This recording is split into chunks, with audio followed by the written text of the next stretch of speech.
Have you ever noticed how some people never chase, never explain, never react, and yet the room bends around them? They don't raise their voice. They don't defend themselves. They don't beg for understanding. They simply withdraw. And the moment they do, something strange happens. People start paying attention. The energy shifts. Confusion appears. Control disappears. This video is about that moment.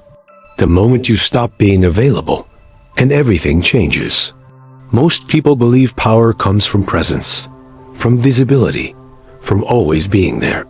But the truth is darker and far more uncomfortable. Power often emerges when you are no longer easy to reach, when your reactions stop being predictable, when your emotional doors quietly close. And today, you'll understand why that unsettles people more than anger ever could. Before we go deeper, if you're drawn to psychology, inner power, and the silent mechanics that shape human behavior, subscribe now.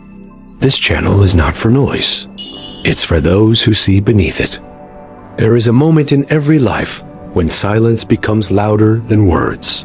A moment when reacting feels exhausting, explaining feels humiliating, and being available feels like slow self-betrayal. Most people never reach this moment consciously. They are dragged into it through burnout, disappointment, or quiet resentment. But if you are here, listening now, something inside you already knows. Something is tired. Something is done. Something no longer wants to perform. Have you ever noticed how the world treats those who are always available? How quickly they are consumed, dismissed, forgotten. How their kindness turns into expectation, their presence into entitlement. And yet, when they withdraw, even slightly, panic begins. Confusion, anger, accusations. Suddenly, the same people who ignored their energy now demand explanations. This reaction is not love. It is dependency losing control. Carl Jung understood this dynamic long before social media, long before modern psychology tried to label everything. He knew that human relationships are rarely about connection. They are about projection, about unconscious needs attaching themselves to whoever is willing to carry them. And the most dangerous role you can play in the psychological economy is the one who is always there. Availability feels virtuous. It looks generous. It feels moral. But beneath the surface, excessive availability is often fear wearing the mask of goodness. Fear of rejection. Fear of abandonment. Fear of being misunderstood. So you respond quickly. You explain yourself. You smooth tension. You absorb emotional chaos. And each time you do, something inside you shrinks. The tragedy is that society rewards this at first. You are called reliable, empathetic, mature. But over time, the reward decays. What was once appreciated becomes expected. What was once chosen becomes demanded. And you slowly stop being seen as a person and start being experienced as a resource. Jung called this the loss of psychic boundaries. When the ego becomes too porous, when the self cannot distinguish between what belongs to it and what belongs to others, exhaustion follows. Not physical exhaustion, something deeper. Existential fatigue, the kind that sleep does not fix. And here is the uncomfortable truth most people never confront. The world does not respect availability. It respects containment. What is limited acquires value. What is boundaried acquires gravity. What cannot be accessed easily becomes meaningful. This is not cruelty. This is psychology. When you are always available, people do not experience you. They consume you. And consumption has no reverence, only appetite. Think about the moments when you stopped replying immediately, when you paused before reacting, when you chose silence instead of explanation. What happened? Did the world collapse? Or did something else happen? A shift, a recalibration, a subtle but undeniable change in how others approached you. Some grew distant, some became irritated, some tried harder. Some revealed themselves completely. This is the hidden function of withdrawal. It exposes truth without confrontation. Silence becomes a mirror. And not everyone likes what they see. Jung warned that unconscious people hate clarity. They survive on emotional fog, unpredictability. On reactions they can trigger at will. When you remove your reaction, you remove their leverage. And leverage, once lost, turns into hostility. This is why becoming unavailable feels dangerous. Not because it is wrong, but because it disrupts systems that benefited from your imbalance. People who relied on your emotional labor feel destabilized. People who used your presence to regulate their own chaos feel abandoned.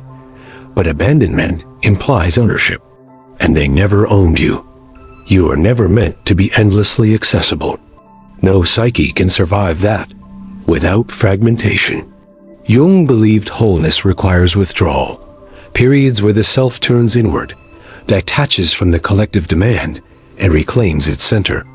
This is not isolation. This is individuation. Individuation is terrifying because it strips away the persona, the mask you wear to be accepted. And availability is one of the most seductive masks of all. It convinces you that being needed is the same as being valued. It is not. Being needed often means being used. Being valued requires distance.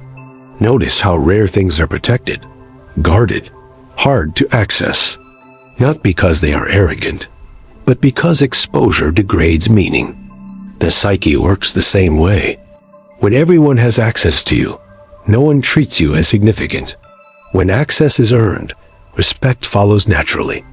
This is why silence feels powerful. Not because it manipulates, but because it restores balance. Silence returns energy to its rightful owner. Silence forces others to face their own emotional noise. Silence interrupts patterns that ran for years without question. And this is where discomfort begins. When you stop explaining yourself, people project their own fears onto you. They call you cold, arrogant, changed. They say you are not the same anymore. And they are right. You are not. Because the version of you that was always available was incomplete, fragmented, conditioned. Jung wrote that growth begins when the individual dares to separate from the collective expectations imposed upon them. And separation always feels like betrayal, especially to those who benefited from your compliance. But betrayal of others is often loyalty to the self. Ask yourself honestly, how much of your availability was generosity, and how much was fear? How much was love, and how much was conditioning? How much of your silence have you sacrificed just to avoid conflict? The psyche keeps score. Every unspoken boundary, every swallowed emotion, every forced smile. Eventually, it demands repayment through anxiety, resentment, numbness, or collapse. Becoming unavailable is not an act of rebellion. It is an act of psychological hygiene. And the most unsettling part? When you withdraw, some people vanish. They do not ask how you are. They do not seek understanding. They simply move on. And that pain, sharp, clarifying, reveals a truth words never could. They were not connected to you. They were connected to your availability. This realization hurts, but it also frees, because it allows you to stop mourning illusions, to stop negotiating with ghosts, to stop explaining yourself to people who never listened. Withdrawal creates space, and space allows awareness. Awareness allows power, not loud power, not dominating power, but quiet, grounded, immovable power. The kind that does not react, it observes. The kind that does not chase, it chooses. But here is where most people fail. They withdraw physically, but remain emotionally available. They stop responding, but continue ruminating. They go silent outwardly, but keep replaying conversations internally. This is not sovereignty. This is delayed reaction. True unavailability begins internally, when the need to be understood dissolves. when the compulsion to explain dies, when the urge to fix others evaporates. This is where psychic energy returns home. Jung called this reclaiming libido, not sexual energy, but life energy, attention, presence, vital force. When you stop leaking it into unworthy dynamics, something extraordinary happens. Your presence thickens, your words slow, your reactions diminish, and people feel it before they understand it. This is why some individuals command respect without effort. They are not performing. They are not persuading. They are not available for nonsense.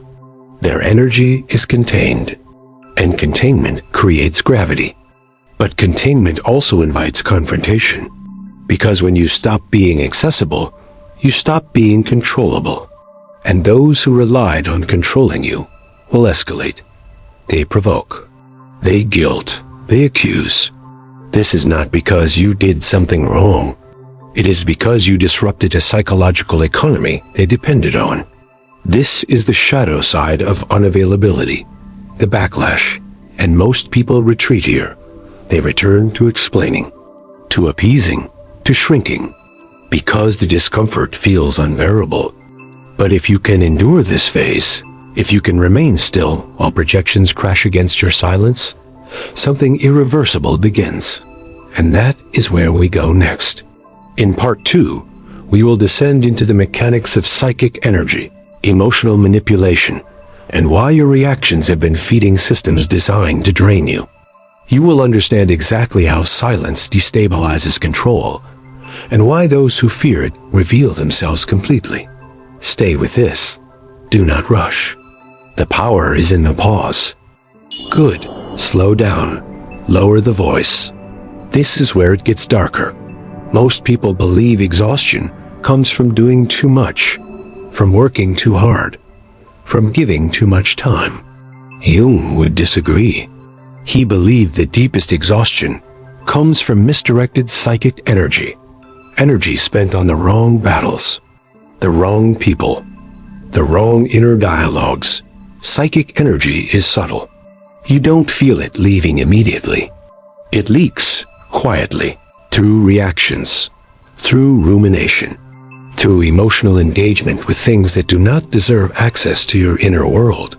Every time you react impulsively, you are not just responding, you are feeding something. Think carefully.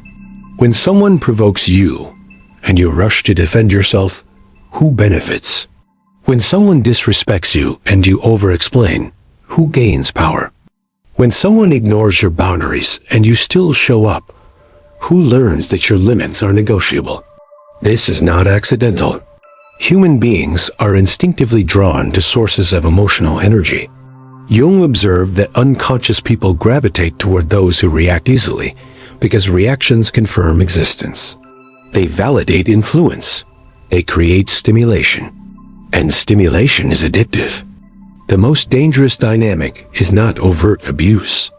It is subtle dependency, the kind where people rely on your emotional responses to regulate their own inner chaos. They are not connected to you. They are attached to how you make them feel when they press certain buttons.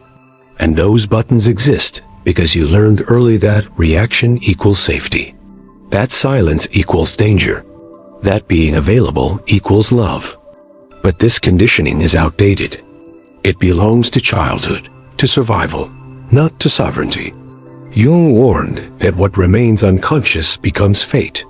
If you do not become aware of how your reactions are exploited, you will continue to live inside loops that drain you without you knowing why. You will feel tired without understanding the source, restless without explanation, empty despite productivity. This is because your energy is constantly being pulled outward. Every argument replayed in your mind at night. Every message you feel compelled to answer immediately. Every emotional situation you feel responsible for fixing. None of these are neutral. They are transactions, and most of them are one-sided. The psyche cannot sustain this indefinitely. Eventually, it rebels, through anxiety, through numbness, through withdrawal that feels involuntary. Burnout is not weakness. It is the psyche's emergency brake. And here is the uncomfortable truth. Many people around you have adapted to your energy leakage. They depend on it. When you stop leaking, they feel destabilized. They experience anxiety, confusion, irritation. They accuse you of changing because their supply has been interrupted. This is why unavailability triggers aggression.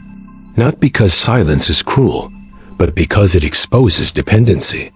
Jung spoke extensively about complexes, emotional clusters formed around unresolved needs. When someone interacts with you through a complex, they are not seeing you. They are engaging with a psychological structure that requires stimulation. Your reactions keep that structure alive. Silence starves it. That is why silence feels threatening. It removes stimulation. It forces the other person to sit with their own unresolved material. And most people cannot tolerate that. So they escalate. They provoke harder. They guilt. They accuse. They attempt to pull you back into the familiar role. The role where you react, where you explain, where you justify your existence. If you fall back in, the system stabilizes again. But you pay the price. This is the moment where many people confuse peace with avoidance. They re-engage to stop conflict, to restore comfort. But what they restore is not harmony. It is imbalance. True peace requires tension first. The tension of holding boundaries. The tension of being misunderstood. The tension of not rescuing others from their discomfort. Jung understood that growth is inherently confrontational. Not externally, but internally. You must confront the part of you that wants approval more than freedom. That wants comfort more than truth. That wants connection, even if it costs self-respect. This is the shadow. The shadow is not evil. It is everything you learn to suppress to survive. Your anger, your refusal, your indifference, your capacity to walk away.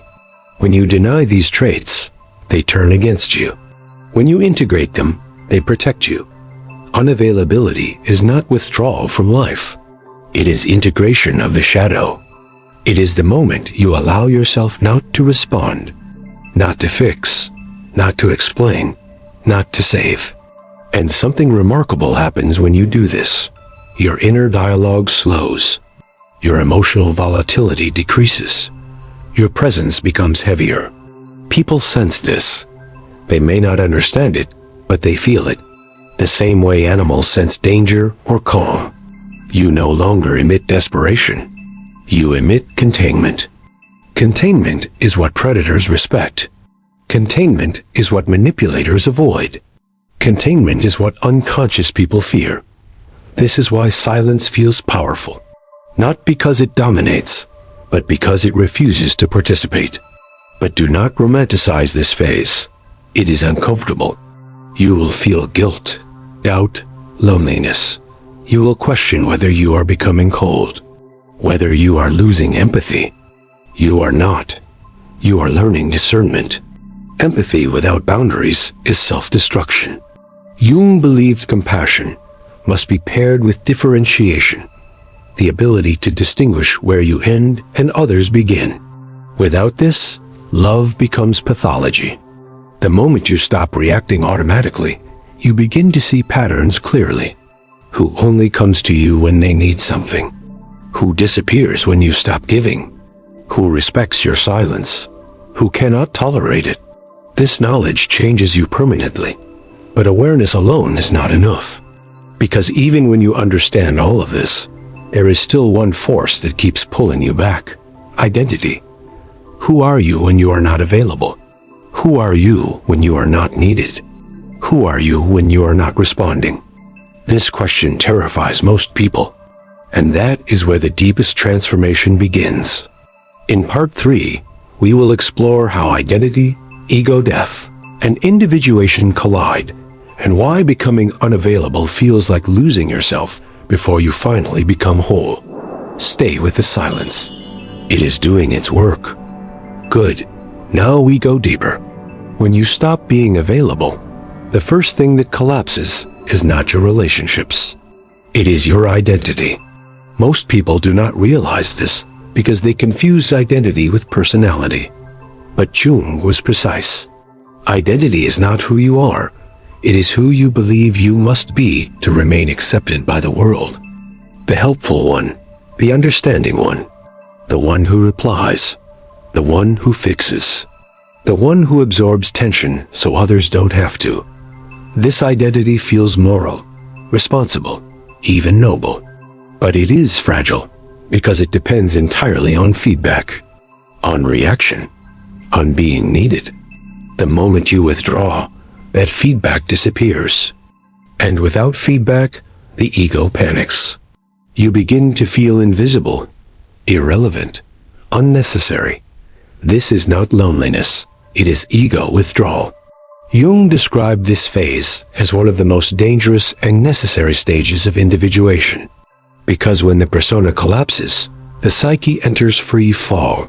You no longer know who you are in relation to others. And the mind hates ambiguity. So it tries to pull you back. It whispers, maybe you're being too harsh. Maybe you should explain. Maybe you're losing good people. Maybe you're wrong. This is not intuition. This is withdrawal anxiety. You are detoxing from external validation. The ego was built around being responsive. Now responsiveness is gone. And without it, the ego experiences a kind of death. Not symbolic, functional. And here is the paradox. This death feels like failure, but it is actually initiation. Jung believed that no one becomes whole without first losing the false self. And the false self never leaves willingly. It must starve. Silence starves it. When you no longer react, no longer perform, no longer explain, the persona loses its audience. And without an audience, it dissolves. This is why so many people rush back into noise. They mistake discomfort for danger, but discomfort is the threshold. This is where most people turn back. They re-engage, they reconnect, they re-explain. Not because they want to, but because the emptiness is unbearable. But if you stay long enough inside that quiet collapse, something else emerges. At first, it is subtle. You begin to notice that your thoughts slow down. Your emotional spikes soften. Your body feels heavier, grounded. You are no longer scanning the world for cues. You are no longer adjusting yourself in anticipation. This is the birth of internal authority. Jung called this the shift from external orientation to inner reference. You stop asking, how am I being perceived? And start asking, is this aligned with me? This is not arrogance. It is sovereignty. And sovereignty is quiet. People often mistake power for dominance, for loud confidence, for presence that demands attention. But Jung understood power differently. True power does not expand outward. It condenses inward. It becomes dense, still, unmoved. That is why silence changes the room. Not because it is intimidating, but because it is unavailable to manipulation. When you no longer need to be understood, you cannot be controlled through misunderstanding. When you no longer need approval, you cannot be punished with withdrawal. When you no longer need response, provocation loses its grip. This is when dynamics invert. The same people who once ignored you begin to watch you. The same people who took you for granted feel uneasy around you. Not because you changed your behavior, but because you changed your center. They can no longer locate you emotionally. You have become opaque. And opacity is terrifying to those who rely on access. This is why some will attempt to label you cold, arrogant, detached, changed. They need a story to explain the loss of control. Do not correct them. Explanation is a return to the old role. Jung warned that individuation often leads to misunderstanding because the individuated person no longer lives according to collective expectations. They become symbolic rather than predictable. And predictability is comfort. Unpredictability is power. But here is the hardest truth of all. Quiet power comes with solitude. Not permanent isolation, but selective connection. When you stop being available to everyone, you become available only to what resonates. And resonance is rare. You will have fewer conversations, but deeper ones. Fewer relationships, but cleaner ones. Fewer words, but stronger presence. This is the trade. And many are not willing to pay it. They prefer noise over truth, connection over clarity, belonging over selfhood. But if you are here, still listening, it means something in you has already crossed the line. You have tasted the cost of over-availability, and you know you cannot return. This is the point of no return. From here on, your task is not to isolate, but to choose. Choose where your energy flows. Choose who earns your presence. Choose when silence speaks louder than words. This is not self-protection. This is self-definition. And in the final part, we will talk about what happens after this transformation stabilizes, how quiet power reshapes your life, your relationships, and your destiny without force, without explanation, without noise. Because when you stop being available, you don't disappear. You become felt. After the ego collapses, after the silence stabilizes, after you stop reaching outward for permission to exist, life does something strange. It rearranges itself around you. Not dramatically, not loudly, but decisively. You begin to notice that fewer things disturb you, not because you are numb, but because your nervous system is no longer hijacked by external signals. You are no longer living inside reflex. Most people live as if the world is pressing buttons inside them. A comment, reaction, a delay, anxiety, a tone, defense. They believe this is awareness. It is not. It is conditioning. When you stop reacting, conditioning loses its leverage. And this is where the deepest transformation happens. Jung believed that the psyche organizes itself around what it obeys. If you obey emotion, emotion becomes your master. If you obey impulse, impulse becomes your ruler. But when you obey conscious restraint, something else takes the throne. The self, not the ego self that wants recognition, but the observing center that does not need to announce itself. This is why your decisions change. You stop explaining yourself to people who are committed to misunderstanding you. You stop proving your worth in rooms that cannot see you. You stop chasing clarity from people who benefit from confusion. And because of that, your time expands. You sleep deeper. You think cleaner. You move slower, but with precision. This is not discipline. This is alignment. Discipline is force applied against resistance. Alignment removes the resistance. When your inner world is quiet, action becomes effortless. You no longer debate every step. You no longer rehearse imaginary conversations. You no longer replay old moments searching for validation. The past loosens its grip, and something even more unsettling happens. People begin to treat you differently. Not because you demand respect, but because your presence is no longer negotiable. You do not rush to fill silence. You do not rush to respond. You do not rush to justify. And this creates psychological gravity. Humans are unconsciously drawn to what feels anchored. They sense when someone is not emotionally hungry. When someone cannot be rushed, baited, or pulled off center, you become difficult to read, but easy to trust. Because consistency replaces performance. Your yes means something. Your no is final. Your silence is intentional. This is why manipulative people fade away first. They rely on reaction to test boundaries. Without reaction, they cannot map you. Then come the fair weather connections, the ones built on access, convenience, and emotional labor. They drift quietly. Not angrily, just confused. Let them go. What remains is smaller, but real. And here is the final truth most people never hear. Quiet power does not try to change the world. It simply refuses to be shaped by it. You still feel emotions, but they pass through you instead of steering you. You still care, but you no longer bleed to prove it. You still connect, but without self-erasure. You are no longer living at the edge of yourself. You are living inside yourself. Jung called this the return to the center.